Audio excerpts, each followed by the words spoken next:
दिमाकुसि हालामनि गासै रायजो राजाखौ आं फैबाय थानाय रंजालि बैसागोनि आं गोसो गोरबोनिफ्राय गाहाम हामलायनाय आं बावहरबाय।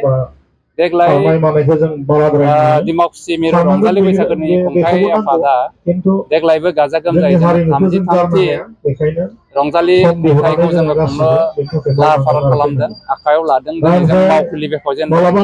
गाबोननिफ्रायनो जोंनि माखासे खामानिफोरा जागायजेनगोन।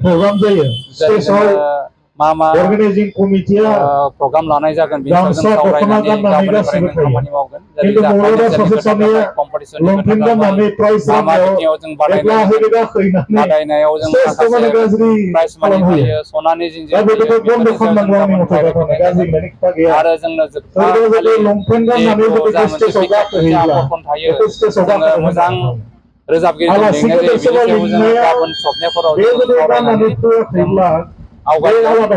आं आसा खालामदों जोंनि बे दिमाकुसि हालामनि गासै रायजो राजाया फैगौ बैसागो दाननि 10 आरो 11 खालार, थामहिनबा एप्रिल दाननि 24 आरो 25 आव लोब लोब फैनानै बेयाव बाहागो लाफैगोन। गासैबो बिथिङाव बिथांमोना जोंखौ सहाय खालामफैगोन। जोंनि गेजेराव माखासे बादायनाय दङ, बादायारिफोरखौबो आं सावरायखाबाय दिनैनो। नाथाय गासैबो साखाफारा जानानै जोंनि बे बादायनायाव बाहागो लायो।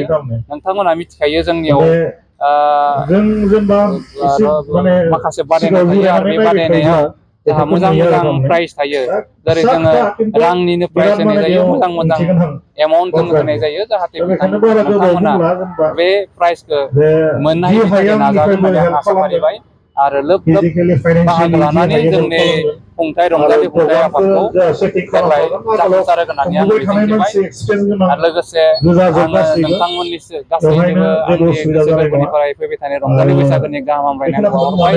आफा इसोरा जाहाथे गासैखौबो मोजाङै लाखियो, आं बेनि थाखायबो आफा इसोर बोराइ बाथौनियाव बोर बिनानै आङो गासैनि जाहाथे मोजां जायो, आं बेखौनो बुंनानै आंनि बुंनायखौ बेयाव दोनथ'नाय जाबाय।